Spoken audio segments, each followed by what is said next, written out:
상쾌하고 시원하게 오늘의 이슈를 분석합니다. 김지윤의 픽. 미국 해군 장관 리차드 스펜서가 사임한 것을 두고 한창 설전이 오가고 있습니다.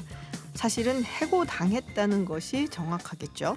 네이비실의 에드워드 갈라거 대원이 중동에서 저지른 민간인과 IS에 대한 잔혹한 전쟁 범죄 등 10가지가 넘는 혐의로 군사재판에 회부된 적이 있습니다. 결과는 한 가지 경범죄에 해당한 것만 처벌을 받았죠. 그마저도 트럼프 대통령에 의해 사면됐습니다. 이에 스펜서 해군 장관은 해군 차원에서 갈라거 대원의 징계 그리고 불명예 제대를 논하기 위해 위원회를 구성해 회부 논의 중이었는데요.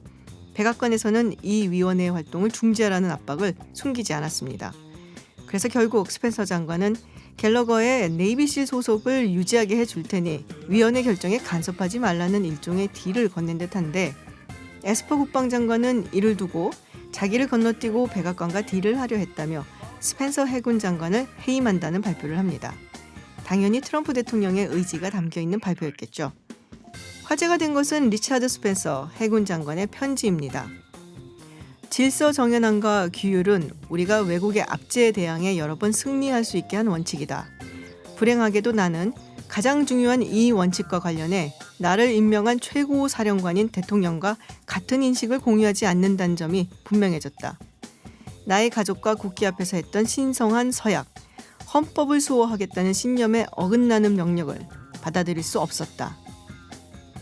아무리 우수한 대원이라도 그리고 아무리 잔인한 적일지라도 군인으로서 지켜야 할 명예가 실추되는 행동을 용납하지 않겠다라는 것이 현재의 네이비실을 있게 한 원동력이 아닌가 하는 생각과 함께 동맹이든 뭐든 비즈니스와 인기에만 영합하는 그 나라의 대통령을 보면서 스펜서 장관의 편지를 다시 한번 되새김해 볼 날이 곧 오지 않을까 하는 생각도 들었습니다. 황교안 대표가 단식에 들어간 지 오늘로 7일째인데요. 한국당 지도부는 국회가 아닌 청와대 앞에서 비상의총을 잇따라 열고 있습니다. 패스트트랙에 오른 선거법, 공수처법에 5개월여 앞으로 다가온 총선까지 어떤 전략을 세우고 있는지 궁금한데요. 당의 신정치혁신특위 위원장이신 중진 의원, 자유한국당의 신상진 의원 전화로 연결해서 말씀 나눠보겠습니다. 안녕하세요, 의원님. 예, 안녕하세요. 신상진입니다. 네, 지금 황교안 대표 오늘로 단식 일주일째입니다. 건강이 급격히 악화되고 있다라는 이야기가 나오고 있는데 글쎄 네. 계속 보고만 계실 건지 한국당 측에서는 어떻게 대책을 세우고 있나요? 예, 저희도 뭐 안타깝게 생각하고 있고요. 네. 이 단식이라는 게 저도 뭐 80년대 학생운동하고 감옥에서 단식도 해보고 의사협회 회장 때도 해봤는데 네. 이 체험상 일주일째가 제일 힘들어요. 예, 그 지금은 뭐 이렇게 따뜻한 데서도 아니고 이렇게 아주 추운 날씨에 뭐 소금도 섭취를 안 하신다고 그러는데 네. 하여튼 굉장히 걱정입니다. 사실 또. 네. 또 젊은 사람들 단식하고도 다르고요. 그래서 이제 그런 문제도 있고 그런데 워낙 저 황교안 대표께서 의지가 워낙 강하셔서 주변에서 좀 만류하는 뭐 그런 것도 있지만 뭐 공수처 뭐 철회가 되거나 강행 처리 또 뭐 연동형 비례제 선거법 강행 처리가 안 돼야 풀겠다. 네. 상당히 완강하셔가지고 참 저희도 좀 굉장히 좀 그런 건강상 걱정이 많이 됩니다. 네, 워낙 황교안 대표의 그 의지가 완강하기 때문에 한국당 입장에서도 지금 딱히 어떻게 손을 쓰지는 못하는 상황인 것 같은데 네. 범여권에서는 명분 없다라는 얘기를 하고 있단 말이에요. 빨리 국회로 돌아오라 조금 비판적인 이야기를 하고 있는데 그 부분에 대해서는 어떻게 생각하세요? 글쎄 이렇게 뭐 다른 당의 이 태도들이 참 좀 너무 좀 안타깝습니다. 그러니까 네. 야당 대표가 사실 뭐 정개특위나 사법개혁특위에서 국회에서 공수처법하고 연동형 비례제 선거법이 저희 한국당을 배제한 상태로 일방으로 통과가 됐지 않습니까? 소위나 뭐 특위에서. 네. 근데 그런 것에 대한 이 야당이 사실 저희로서는 어떤 숫자도 적고 뭐 여당과 또 다른 야당 합치면 저희가 숫자가 적어서 계속 밀리기 때문에 이제 그런 안타까운 어쩔 수 없는 상황에서 그런 극한적인 투쟁 방식을 대표가 이렇게 하는 데 있어서 그것을 다른 당에서 민주당에서 단식하는 야당 대표 보고 명분 없다고 그러고 말이에요. 그렇게 하는 거는 참 좀 더 이상 맞지 않는 것 같습니다. 네. 지금 뭐 한국당 내부에 잡음이 좀 많았잖아요. 그간에 뭐 인재 영입부터 시작을 해갖고 보수 통합 이야기 뭐 전부 황교안 대표가 이끌던 이야기들인데 그 부분에 대해서 딱히 이렇게 답이 나오지도 않는 상황이고 또 지금 이제 말씀하셨다시피 패스트트랙에 오르게 되는 선거법 개정안, 공수처법 뭐 이런 것들은 국회로 넘어가는 상황이라서 황교안 대표가 원외이기 때문에 영향력을 발휘하기 좀 어렵다. 그러니까 이런 면에서 봤을 때 뭔가 좀 리더십도 발휘를 하고 뭐 그러기 위해서 또 극한 단식 투쟁이라는 방법을 택한 것이 아니냐라는 얘기도 있어요. 근데 글쎄 그것도 이제 어떻게 좀 이게 약간 너무 그 정치적인 나쁜 해석으로 하는 건데 네. 뭐 당내 문제가 어떤 건지 이런 데 대해서 무슨 황 대표 그분의 그 뭐 개인 그 단식을 결행한 게 뭐 주변하고 이렇게 상의해서 한 게 아니기 때문에 그 자세한 이유는 모르겠어요. 네. 그렇지만 이제 우선 대외적으로 표명된 거는 패스트트랙 자유한국당을 배제한 채 강행 처리되는 것에 대한 저항이죠. 뭐 그런 걸로 이제 극단의 선택으로 어떻게 보면 투쟁에 가장 그 어려운 게 단식 투쟁인데 네네. 또 뭐 우리가 정치적으로 여러 가지 생각한다면 뭐 추구 전략이나 여러 가지 생각할 수 있지만 뭐 그런 거 앞뒤 생각 안 하고 이렇게 돌입을 그냥 의지대로 하신 것 같아요. 그래서 네. 상당히 저희도 이게 뭐 강행 처리가 뭐 12월 3일 날 아마 뭐 국회의장께서 뭐 부의를 본인이 네네. 하겠다 어쩐다 이런 얘기가 있는데 뭐 그때까지도 아직 열어날 남았거든요. 이 추운데. 네. 그래서 상당히 그 뭐 걱정입니다 저희가. 네. 그런 패스트트랙 거지. 네. 내부에서 뭐 그런 뭐 리더십 문제라든가 이런 것은 부차적인 문제인 것 같고 대표께서 아마 거기에 대한 강한 반대 의지가 그 누구보다도 강한 것 같아요. 네네. 지금 선거법 개정안 같은 경우는 이제 내일 패스트트랙에 자동 부의가 되는데 글쎄요. 지금 한국당의 전략은 어떨지 민주당이 이제 다른 야당하고 공조를 해서 처리를 하겠다는 입장이거든요.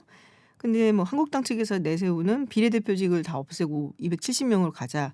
조금 현실성이 없다라는 얘기도 있습니다. 한국당은 어떻게 지금 이제 대처를 할 계획이신지 궁금한데요. 저희가 그 비례대표를 없애고 270석으로 가자는 당론은 사실은 이제 민주당을 포함해서 그 사당에서 야 3당에서 네. 패스트트랙 그 연동형 비례제를 이제 하자고 했을 때 저희가 그 대응책으로 내는 거기 때문에 네네. 좀 뭐 진정성 없는 거 아니냐라고 볼 수도 있겠지만 사실은 따지고 보면 그 비례제라는 게 우리나라가 그 해방 후에 처음에 비례대표제가 없었다가 네. 해보니까 이 해방 전국에서 또 이후에 60년대 우리나라의 정치 뭐 독립운동 내지는 뭐 정치운동했던 분들이 주로 이제 그때 재헌의회에서부터 쭉 그 우리 국회 활동을 했단 말이에요. 그러니까 네.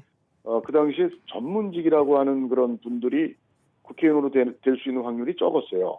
그러니까 이 전국구에서 이제 그 직능 또 전문직에서 비례제도를 이제 도입을 했는데, 네. 근데 사실은 지금은 뭐 지역구 국회의원들도 다 그 전문직들이 되게 또 직능단체도 많이들 지역구로 해서 선출돼서 오는 경우들이 굉장히 많거든요, 요즘에. 네. 그래서 비례제라는 게 이제 국민이 뽑지 않는 거고 우리나라가 내각제도 안 되는 이유가 여러 가지 이유가 있지만 제일 중요한 게 대통령을 우리 국민의 손으로 뽑자는 그런 국민 정서거든요. 네. 그럴 때 국회의원도 마찬가지로 국민들이 직접 유권자가 뽑고 싶어 하죠, 사실은. 그게 이제 본질인데 비례제는 당 지도부에서 각각 그 배정된 비율로 당 지도부에서 그냥 뭐 임의로 하거든요, 사실은. 뭐 물론 내부 원칙은 있겠지만 그래서 그런 것들이 투명하지도 않고 그래서 저 개인적으로 보자면 비례제는 애당초부터 저는 없애자는 주의자였어요. 네네. 비례제는. 뭐 차제의 연동형 비례제에 대응한 측면에서 비례제를 없애자고 하는 것이 뭐 그런 어떤 시기적으로 조금 국민 설득력이 좀 약할 수는 있지만 비례제 없는 게 올바른 방향이다. 오히려 지역구를 좀 더 늘려서 지역에 봉사하는 그런 또 지방에 그 요새 인구가 줄지 않습니까? 그래서 자꾸 시군들이 뭐 5개가 통합이 되는 선거구도 있는데 5개 군이 그러면 활동하기 굉장히 어렵죠, 국회의원이. 인구수는 적지만. 그래서 그런 것들도 좀 적정히 배분을 해서 오히려 지역구가 더 늘어나서 지역의 현안들을 챙겨주는 국회의원들이 일꾼들이 많이 되는 게 아마 국민들이 바라는 게 아닐까. 네. 그래서 저는 그건 올바른 방향이라고 네네. 생각을 합니다. 근데 그런 부분도 있지 않습니까? 꼭 비례제도가 전문직이 아니더라도 우리가 지나칠 수 있는 소수자를 위해서 인위적이라도 조금 의석을 마련해 놔야 된다라는 그런 의지도 있는데요. 그거는 이제 지역구에서도 예를 들어 저희 같은 경우 이제 가산 감삼해 가지고 뭐 장애인에 대해서 30%를 가산점을 준다든가 뭐 그런 어떤 또 전략 공천이라는 것도 있거든요. 전략 네. 공천. 그래서 여러 가지 그 공천 룰을 활용을 하면은 그런 소수자 또는 뭐 사회적 약자들에 대한 배려를 할 수 있는 방법도 없잖아 있습니다. 하기 나름으로.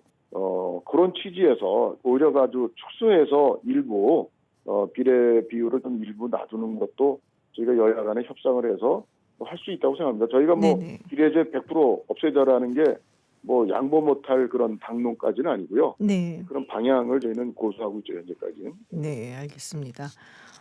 지금 만약에 이게 계속 여야 합의 없이 처리가 되고 그러면 어떻게 뭐 나경원 원내대표 예전에 의원직 총사퇴 얘기도 꺼낸 적이 있는데 그렇게 정말 네. 가는 겁니까? 어떻게 되는 겁니까? 글쎄요, 저도 뭐 저는 이렇게 생각합니다. 그러니까 이게 우리 나라가 경제도 지금 어렵고 외교 뭐 안보 참 이런 어려운 상황에서는 여야가 정치권이 좀 협치를 하고 좀 국민 통합에 신경 써서 같은 힘든 국민을 좀 이렇게 뭔가 기운나게 만들라고 비전을 제시해야 되는데 이게 갈수록 뭐 조국 사태 등등해서 너무 그냥 이 갈등이 너무 심화되는 이 상황으로 치닫고 있지 않습니까? 그래서 여야 간에 좀 협치를 좀 하는 방향으로 네. 제1야당 한국당이 지지율이 민주당보다 많이 낮긴 하지만 그렇다고 해서 무시해서는 안 된다고 생각해요. 좀 대화의 파트너로 생각해서 네. 힘 있는 여당 또 국정의 최고 무한 책임을 지고 있는 대통령과 여당이 좀 이 힘없는 자유한국당과 함께 대화하면서 모든 문제를 좀 대화로 풀고 이런 데서는 네. 여당의 이런 태도가 좀 바뀌어졌으면 하는 강력한 희망을 해봅니다. 그럼 자유한국당 입장에서도 일단 국회로 돌아와서 사퇴보다는 협상을 한 방향으로 가겠다라는 말씀이신가요? 글쎄 뭐 연동형 비례하고 공수처법은 저희가 협상의 테이블에 올려놓기를 저희는 결사코 반대하는 입장입니다 현재. 네. 그래서 그것에 대해서는 좀 뭐 협상도 말이죠. 그러니까 이게 뭐 협상도 같이 논의해서 뭔가 풀자고 하는 그런 태도가 민주당이 그런 게 아니기 때문에 협상에 좀 여지나 이런 게 보여지지 않기 때문에 저희 당에서 대표를 비롯해서 이 극한 투쟁으로 나가는 네. 내몰리는 그런 국면이라고 볼 수 있습니다. 그럼 한국당 입장에서는 민주당이 좀 너무 밀어붙인다라고 느끼신다는 말씀이시죠? 그동안 뭐 국회 그 정개특위나 사법개혁특위에서 그 통과하는 절차도 뭐 한국당 완전히 빼버리고 그냥 막 하거든요. 그러니까 그런 태도로 일관해왔기 때문에 이렇게 대화의 상대로 인정하지 않는 그런 여당의 태도에서는 저희가 어떤 뭐 협상에 무슨 뭐 여지도 없는 거고 저희는 네. 극한으로 좀 내몰지 말고 해야 될 텐데 좀 상당히 답답한 상황입니다. 그렇군요. 총선 이야기를 좀 해보겠습니다. 지금 뭐 네. 자유한국당 내부에서 불출마 선언도 계속 나오고 있고요. 그리고 지난주에 현역 50% 불가리 정말 뭐 네. 역대급 수준의 컷오프 방안도 내놨는데 신 의원님도 삼선의 중진이세요. 입장은 어떠십니까? 뭐 용태론이 나오기도 하는데. 예, 저는 뭐 우리 공천 룰을 만드는 그 신정혁신특위에서 룰을 만들었거든요. 네. 그래서 저도 그때 뭐 50% 이상 불가리다. 왜냐하면 저희 20대 국회 자유한국당 국회의원들이 좀 탄핵 사태를 맞이하고 저희들이 네. 그리고 청구를 책임지고 뭐 반성하는 태도도 부족했고 그래서 저희는 좀 하여튼 물갈이 많이 돼야 된다라는 게 국민의 눈높이에 맞는 것 같아요. 그래서 이제 물갈이를 많이 해야 된다는 건 뭐 지금 총선기획단도 아마 동의를 해서 그런 결과를 낸 것 같은데 네. 거기에서 이제 중요한 것이 공천 잡음이나 이런 게 또 많이 나가지고는 저희가 또 내년 총선에 어려우게 되겠죠. 근데 이제 국민 공감할 수 있고 또 아마 뭐 컷오프 되는 의원들도 좀 이렇게 납득할 수 있는 또 그 지역 유권자들도 납득해 줄 수 있는 그런 그 룰에 입각한 좀 이 공천 컷오프든 경선이든 진행이 됐으면 좋겠다는 게 제 바람이고 물갈이를 많이 해야 된다. 그러니까 이런 말씀하신 적이 있거든. 썩은 물을. 씨는 뭐 네. 저도 여쭤보셨는데 네네네. 저는 이제 성남 뭐 중원구의 4선인데 네네. 저는 이제 뭐 보궐도 2번 했고 그래서 선거 6번 치렀는데요. 네. 예. 저희 지역은 하여튼 뭐 전국에서 호남 지역 빼고 저는 민주당이 제일 강한 지역입니다. 이게. 네. 저는 자유한국당이고 그래서 아주 험지 중에 험지기 때문에 저는 우리 지역으로 당선 좀 가능성이 그래도 좀 있는 그런 대선 후보급 뭐 홍준표 뭐 전 대표나 뭐 김병준 전 비대위원장이나 뭐 등등 이렇게 오신다면 네. 제가 비켜드릴 용의는 있어요. 근데 그 급이 아니면은 뭐 유지하셔도. 저가 그만두면 우리 지역은 바로 민주당 당선으로 바로 연결되기 때문에 네네. 저는 그만 불출마하고 싶어도 그렇게 하면 누가 그러대요. 뭐 해당 행위하는 거라고. 그래서 그러니까 전력적으로 지역구를 좀 지키실 필요가 있다. 네. 글쎄 뭐 제가 뭐 그냥 뭐 한석 잃는 걸 감수하면서 무조건 만약에 영남권에서 누가 저희 당에서 불출마하면 거긴 또 다른 분이 출마하면 당선될 수 있잖아요. 근데 저희는 네. 반대죠. 어쨌든 공식적으로 용태로는 해당하지 않으시는 걸로 지금 신상진 의원께서 당에서 받아들이면 네. 용태할 수 있죠. 마지막으로 여쭤보겠습니다. 박찬주 전 대장 영입 때 그때 논란이 좀 있었는데 그때 의원님께서 당의 공감 능력이 부족하다고 하셨어요. 지금 그렇다면 의원님 보시기에 자유한국당이 꼭 모셔야 하는 인재는 어떤 사람들이다 생각을 하시는지요? 저는 그렇습니다. 저희 자유한국당이 그동안 이제 너무 좀 기득권 이미지 아니냐, 그리고 꼰대 정당 아니냐, 네. 이런 좀 비판들이 있었거든요. 그래서 네네. 저는 꼭 인재로 영입을 한다면 좀 이게 흑수저로 성공한 사람이라든가 또 청년들 요새 많이 어렵잖아요. 네. 이제 좀 이렇게 어려운 여건에서 좀 뭐 창업을 해서 좀 성공의 가도를 달린다거나 하여튼 좀 이렇게 뭔가 우리 청년들에게 희망을 줄 수 있는 그런 청년 출신이라든가 네. 좀 그리고 또 봉사나 뭐 이렇게 어려운 곳에서 정말 음지에서 일하고 좀 그런 참 국민 공감 가는 인재들 그런 분들을 이번에도 저도 그 이자스민 네네. 이 결혼 이주여 등 다문화 가정 그런 분들도 좀 저희가 아쉽게 생각을 하는데 근데 사실 그게 저희도 뭐 의원들에 따라서는 저희 한국당에서도 다문화 뭐 가정에 관한 또 다문화의 어떤 지원법 이런 것도 여러 가지 발의도 하고 다 하는데 그래서 그분이 섭섭하셨던 뭐가 있었는지 그래서 저는 이제 그런 소수자 그러니까 다문화라든가 이런 부분을 좀 대변해서 좀 법도 만들고 네네. 정책도 펼 수 있는 또 그런 분야 사람들도 저는 중요하게 영입을 해야 된다. 네. 기득권 이미지를 좀 벗어난 그런 많은 인재들을 모셔야 된다. 총선 다가오고 있으니까요. 한국당 공천 보면서 어느 정도 그 말씀이 성과가 있는지 한번 지켜보겠습니다. 네, 오늘 말씀 감사합니다. 감사합니다. 네, 지금까지 자유한국당 신상진 의원이었습니다. 지난 4월 아파트 건물에 불을 지른 후 화재를 피해 대피하는 주민들에게 마구 흉기를 휘둘러 17명이 다치고 또 5명이 목숨을 잃어야 했던 안인득 사건 많이 기억들 하시죠? 어제 이 안인득에 대한 국민재판이 시작됐습니다. 배상훈 프로파일러 형사정책연구원의 승재현 연구위원과 자세한 이야기 나눠보겠습니다. 두 분 안녕하세요. 안녕하십니까. 안녕하세요. 네, 국민참여재판 많은 분들이 대략적으로는 알고는 계세요. 그렇지만 좀 명확하게 설명하기 좀 어려운데 간단하게 이게 뭔지 좀 설명을 해주시겠어요? 네, 국민참여재판이라는 것은 종래에는 재판을 판사들만이 갖고 있는 고유한 전유물이라고 생각했는데 지금은 국민이 형사재판에 들어감으로써 사법의 민주적 정당성과 신뢰를 높이기 위해서 2007년에 법이 공포되었고 2008년 2월 12일 날 대구지방법원에서 배심 재판이 처음으로 시작되었습니다. 국민들이 이제 참여를 하는 거죠. 무작위로 이렇게 뽑는다고 그렇죠. 알고 있는데, 네. 글쎄요. 보통 우리가 재판하면은 공판이 여러 차례 있고, 그다음에 재판부 판단이 있고, 네.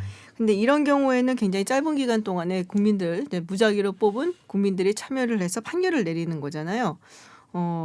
괜찮은 걸까라는 생각들도 할 것 같아요.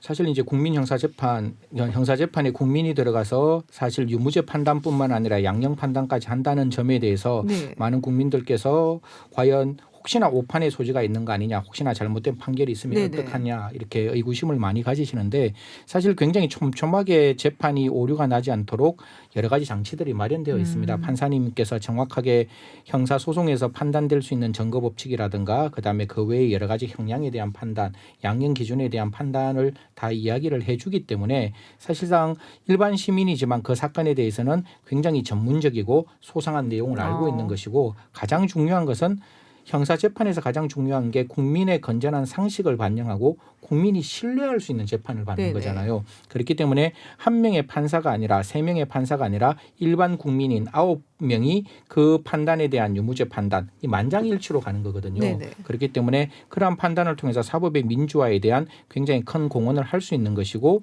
또한 이 판결이 권고적 효력밖에 그런 배심원의 판단 권고가 권고적 효력밖에 없기 그럼 때문에 결정이 되는 건 아니군요. 그렇죠. 그래서 이거에서. 혹시나 잘못된 내용이 나왔을 때는 판사가 왜 잘못된지를 정확히 이야기하고 판결을 고칠 수 있는 제도고 또한 1심 재판이 나왔다 할지라도 2심, 3심까지 항소와 상고가 만들어져 있기 때문에 혹시 1심에서의 사법의 어떤 민주적 정당성이 조금 훼손되는 경우에 있어서는 충분히 교정할 수 있는 제도가 만들어져 그러면은 있습니다. 만약에 판사가 내리는 판결하고 배심원의 판결이 다르다.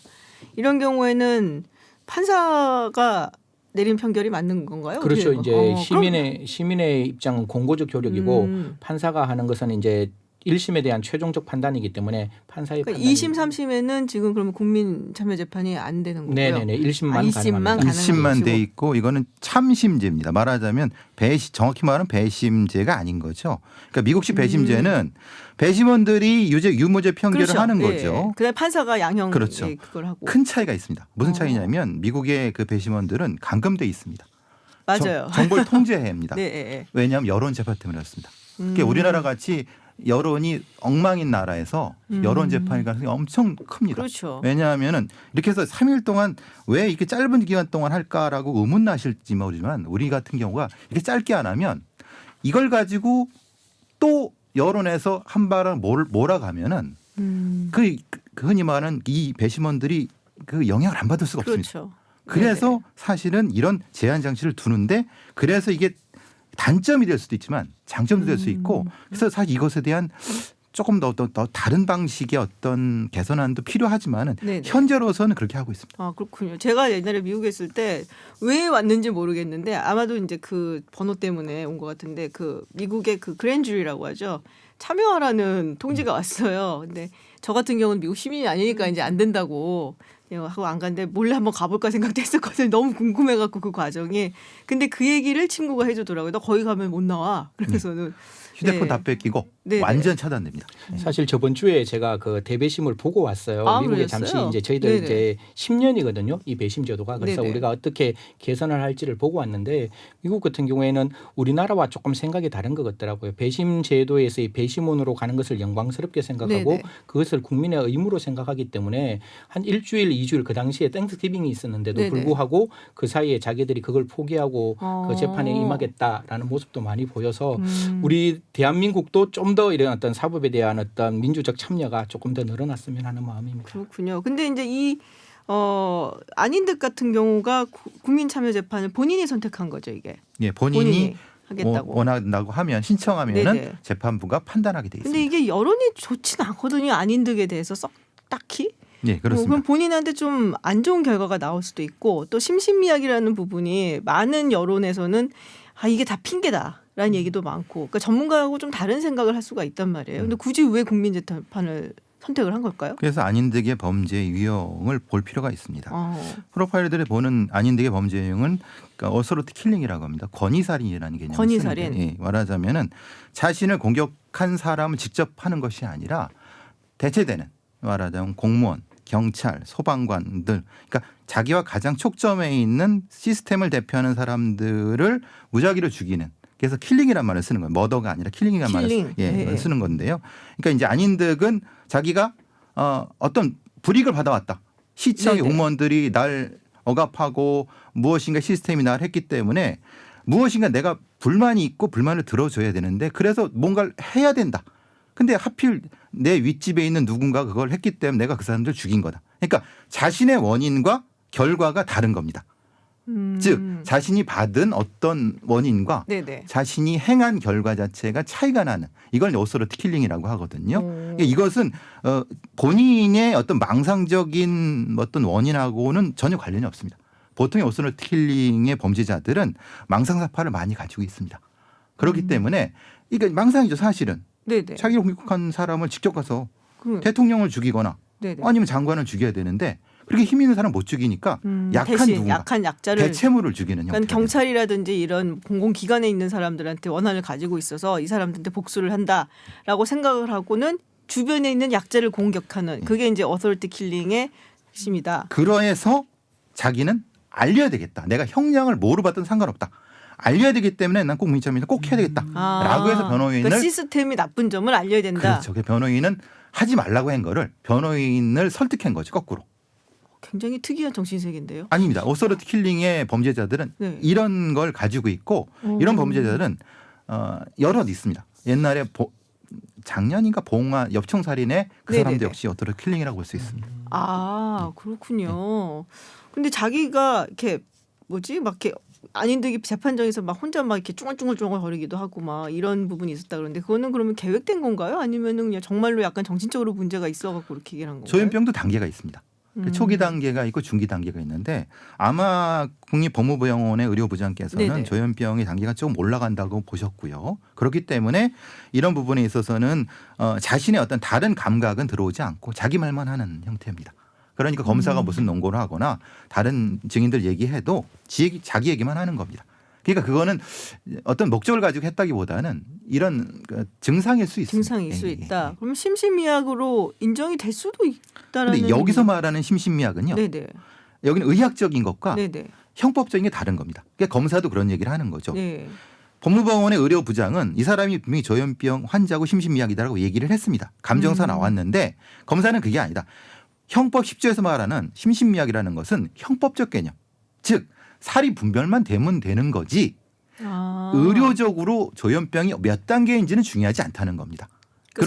사리 분별이 그러니까 가능하니까 검사 측에서는 심신미약으로 인정할 수 없다라는 입장인 없다라는 거고 거군요. 의료부장은 심신미약이라고 하는 의료적 판단 내린 겁니다. 그래서 그렇군요. 배심원들한테 정확히 판단하시라고 이거는 의료가 아니라 형사재판이라고 하는 겁니다. 아, 뭔가 좀 복잡한 느낌은 드는데 그 심신미약이 그러면 인정됐던 사례는 어떤 경우인가요? 사실 국민들로부터 가장 큰 공분을 일으켰던 네. 조두순 사건에서 네. 이제 심신미약이 되었고 또 생각이 나네요. 성폭력을 하고 난 다음에 정말 어처구니 없이 네. 음주를 했다는 이유로 우발적 범행이고 심신미약이라고 해서 조두순이 굉장히 감경받았는 네. 그 사건을 통해서 국민들이 공분이 일어났고 그 뒤에 이제 법령들이 좀 많이 바뀌게 됩니다. 네네. 그래서 성폭력 특례법에 따라서 심신미약 즉 음주를 해서 심신미약이 되었다 할지라도 감경 안 할 수 있다. 라는 것도 바뀌었고 네. 거기에 따라서 양형 기준도 바뀌었는데 국민들께서 지금은 꼭 이 부분을 좀 알아주셨으면 싶은 게 양형위원회에서 뭘 만들었는가 하면 심신미약 상태를 의도적으로 만들어서 성폭행을 했을 때에는 오히려 가중하는 쪽으로 바꿨어요. 그러니까 심신미약이 됐다 할지라도 그 의도 자체가 성폭력의 의도였다면 가중하는 것이고 네. 그런 의도 없이 심신미약이 되었다 할지라도 감경하는 인자로 사용하지 않겠다. 라는 것도 바뀌었기 때문에 이제는 성폭력 범죄자들이 술을 먹었다는 이유로 심신미약 감경받을 수 있는 확률은 없다. 이렇게 네네. 감히 말씀드리고 좋네요, 싶고 그거는. 예. 네. 그다음에 이제 강서구 PC방 살인 사건 다들 네네. 기억하시겠지만 맞아요. 이 사건 때문에 형법상에 나와 있는 형법 10조 2항 방금 교수님하고 저하고 말씀드리는 심신미약이 되었을 때 형을 감경한다라고 당위적 조항으로 만들어 놓았던 것을 네. 법이 바뀌었습니다. 바뀌어가지고 지금은 심신미약 지금 안인덕이가 가사 심신미약으로 확정되었다 할지라도 이제는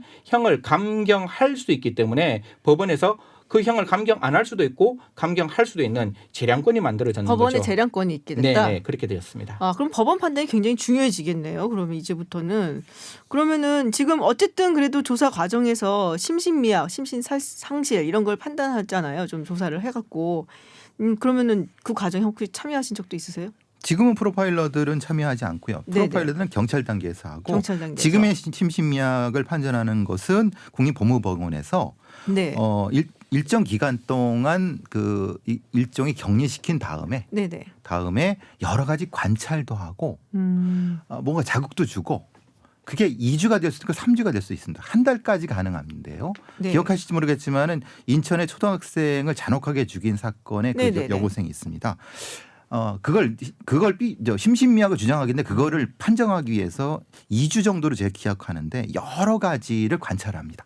관찰도 하고 이 어떤 상담도 하면서 판단하는데 지금은 대부분 의료인들이 정신과 의사분들이 판정에 하고 있습니다. 그렇군요. 네. 그럼 실제로 법원 같은 데서 심신미약으로 인정을 해주는 경우, 방금 아까 이제 뭐 형법상으로 봤을 때는 사리 분별이 안 된 상황이어야 된다라고 말씀을 하셨는데 법원에서 그러면은 판결을 할 때는 어느 정도 수준이어야지 이것이 심신미약이다라고 인정을 해줬나요? 지금 사례를 보면? 예, 사실 이제 지금은 법이 바뀌었기 때문에 네. 이제는 심신미약이냐 심신미약이 아니냐 그게 관계없이 그냥 심신미약이라 할지라도 감경 안 해주면 되는 거기 때문에 네네. 지금의 법제도에서는 의미가 없는데 네. 과거에 반드시 감경을 해줘야 한다라고 이야기했을 때는 심신미약이 되면 바로 감경이 되어야 되는 거기 때문에 법원에서 피고인 측에서 심신미약을 주장했을 때 그것을 받아줄 수 있는 확률을 저희들이 한번 살펴보니까 사실 보통 이제 2018년에 이제 심신미약을 이제 주장했는 논문이 한번 심신미약에 조사했는 논문이 나왔는데 2014년부터 2016년 사이에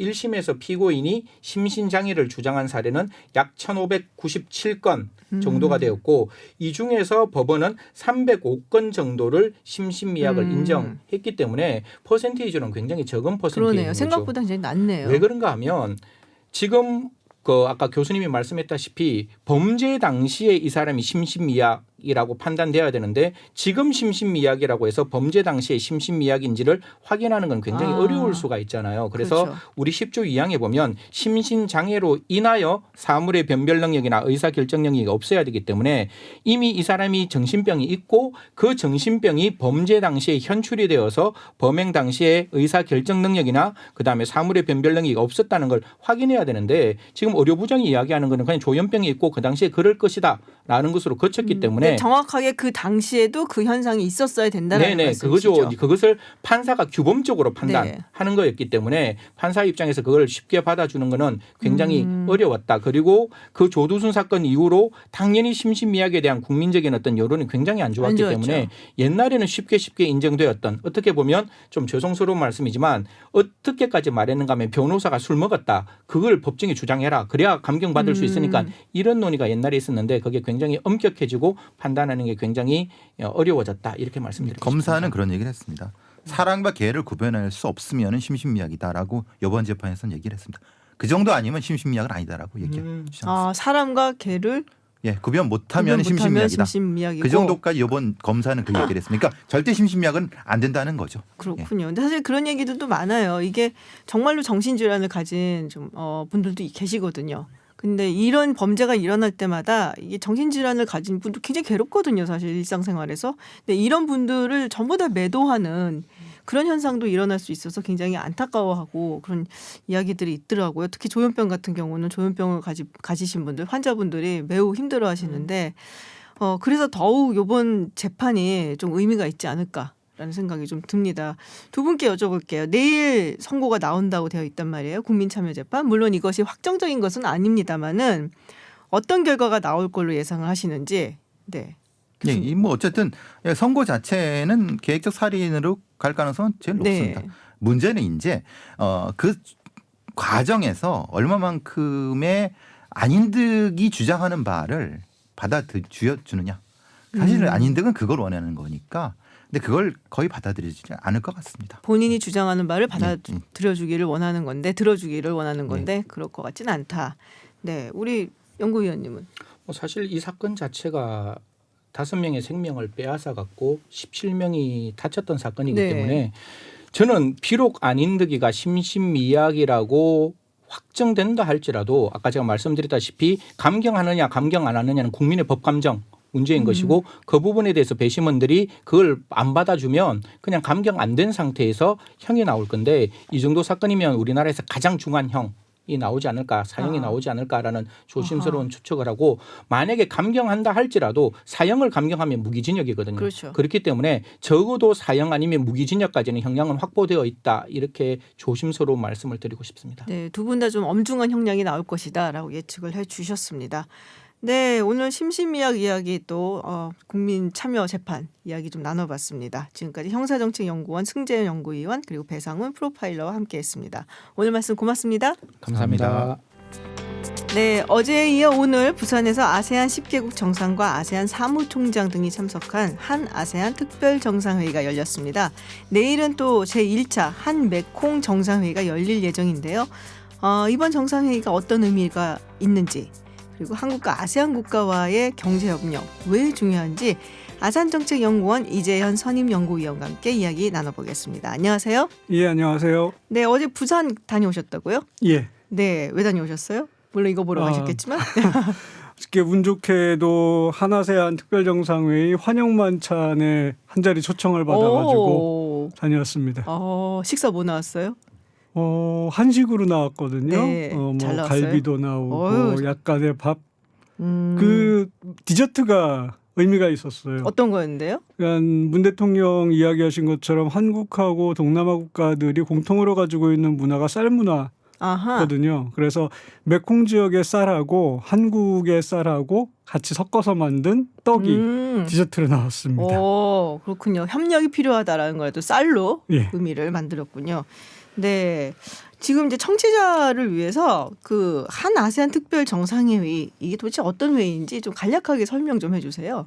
네, 이게 상당히 긴 이야기인데 어디서부터 풀어가야 될지 아니요, 짧게 먼저 해주세요. 네.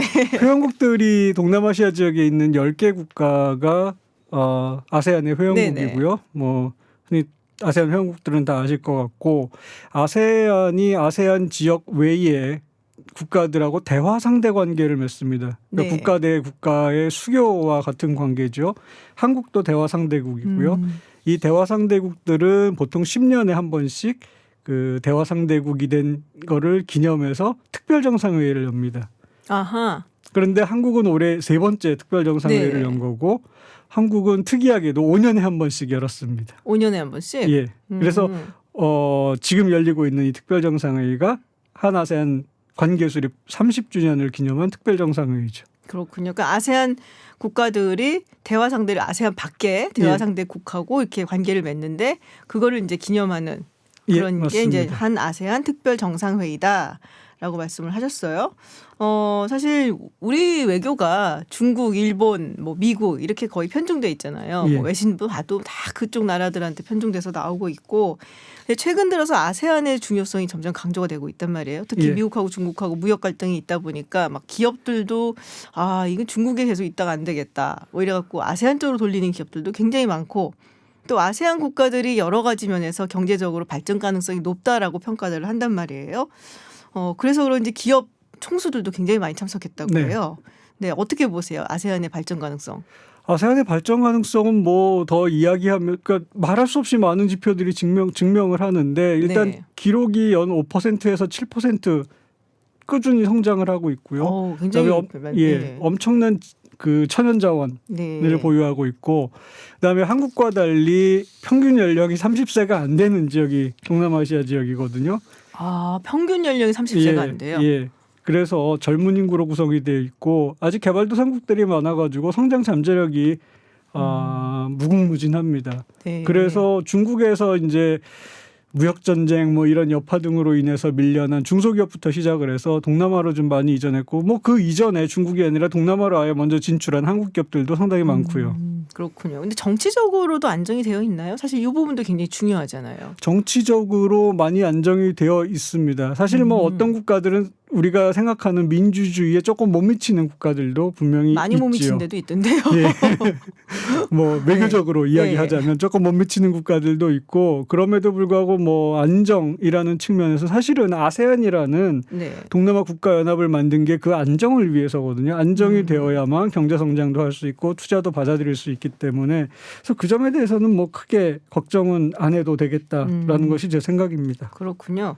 요번에 인도네시아하고 포괄적 경제 동반자 협정이 타결이 됐어요. 예. 이게 이제 사실상 FTA라고들 얘기를 하는데 한 아세안 FTA 있지 않나요? 예, 맞습니다. 예, 근데- 2007년에. 예. 근데 굳이 양자 FTA를 하는 이유 뭘까요?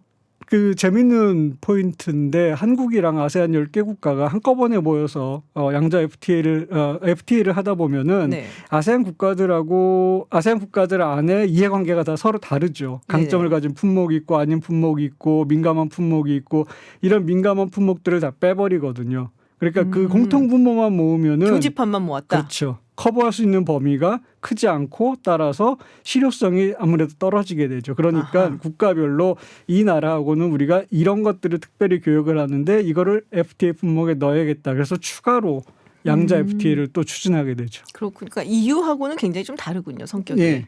그러니까 EU가 좀 더 빡빡하게 되어 있다면 예. 아세안 같은 경우는 조금 좀 느슨한. 상당히 느슨한 지역협력체죠.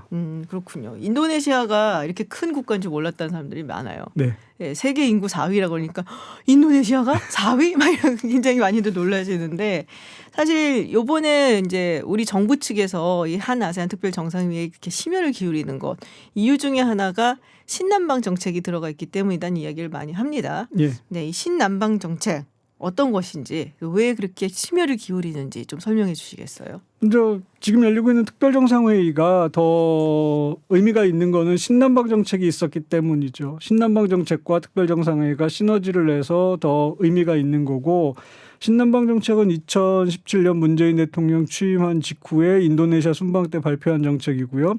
여기에는 아세안과 인도를 대상으로 하는 정책이고 간단히 말하면은 아세안과 인도 외교 관계를 주변 4강 수준으로 끌어올리겠다라는 것이 신남방 정책의 핵심이고요. 사실은 경제, 사회, 문화, 인적 교류 부문에서 아세안은 주변 4강 국가들만큼이나 중요하고 몇몇 국가들보다 훨씬 중요합니다. 순위를 매기자면 이 5개의 순위를 매기자면 2위 내지는 3위에 해당하는 정도로 중요하거든요.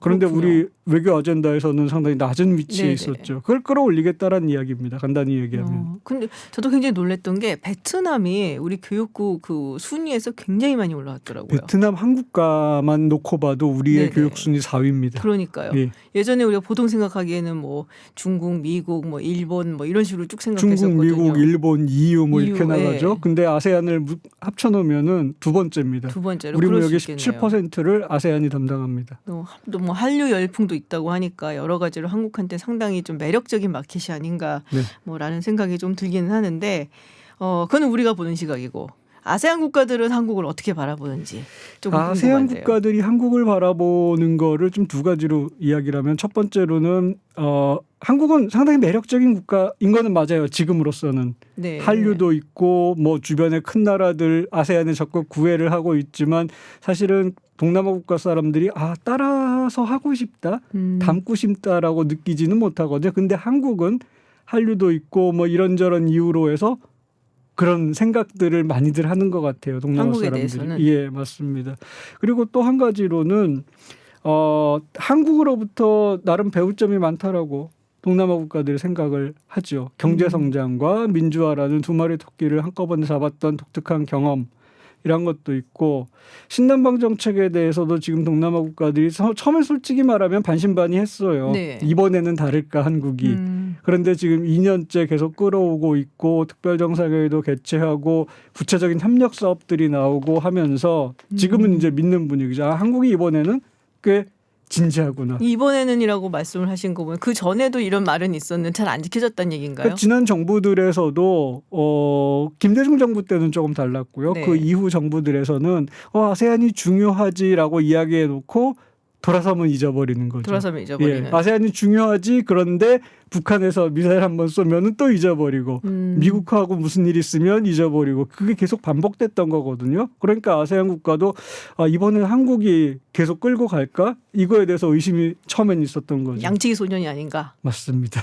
그런 생각하고 있다가 이번에는 그래도 꽤 꾸준히 지속이 되네 해서 좀 네. 다르게 생각을 예. 한다. 근데 처음에 얘기했다시피 아세안이 좀 매력적인 마켓이고 또 여러 가지 산업 기지가 될 거다라고도 뭐 우리만 그렇게 보겠어요. 사실 다른 국가들도 그렇게 볼 거고 일본 같은 경우는 굉장히 오래전부터 이미 들어가 있었잖아요. 중국도 우리보다 훨씬 더 눈독을 들이고 있었고 뭐 전략적으로 봤을 때 지정학적으로도 상당히 중국한테는 굉장히 요충지이기 때문에 더욱 심혈을 기울였는데 어떻게 아세안 국가들은 우리랑 일본이랑 중국을 볼 때 어딜 제일 좋아하나요? 이렇게 원초적인 질문을 제가 좀 해볼게. 어디를 제일 좋아하는가? 한국을 제일 좋아합니다. 아 정말요? 사실은 진짜로? 사실은 네. 중국은 경제적으로 중국은 동남아 국가에 지원할 게 많기 때문에 그런 부분에서 관심 있는 거고 일본하고는 워낙 오래됐기 때문에 네. 나름 매력이 있는 거고 한국의 경우는 상대적으로 짧음에도 불구하고 동남아 국가들이 많은 매력을 느끼고 있기 때문에 강도라는 측면에서 어느 좀 한국이 남다르다라고 생각은 하는데 그럼에도 불구하고 현실은 현실인 거죠. 일본과 중국이 동남아시아에 떨어뜨릴 수 있는 돈하고 한국이 가져갈 수 있는 돈하고는 차이가 있습니다. 결국엔 돈 문제군요. 돈 문제죠. 돈이 중요한데 그래서 생각을 해야 되는 게 한국은 그럼 어떻게 이들 국가와 차별을 할 것인가. 적은 돈을 가지고도 효과적으로 이들의 마음을 어떻게 살 수 있을까라는 부분에 좀 관심을 가져야겠죠. 어떻게 해야 될 것 같아요? 되게 힘든 일이거든요. 그게 어려운 적은 돈으로. 일이죠. 예. 어려운 일이죠. 예.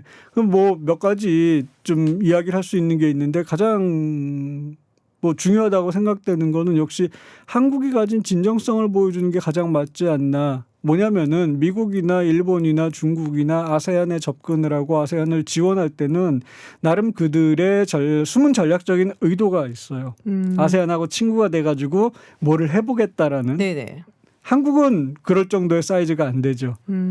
진정성이 돋보인다. 예, 한국의 애매한 사이즈라는 게 지금 사실 농담처럼 이야기는 하지만 한국의 이런 애매한 사이즈라는 게 동남아 국가들한테 충분히 매력이 될 수 있고 사실은 김대중 정부 시절에 한국이 아세안 플러스 3라는 동아시아 지역 협력이 초기에 기반을 다진 상당히 중요한 역할을 했거든요.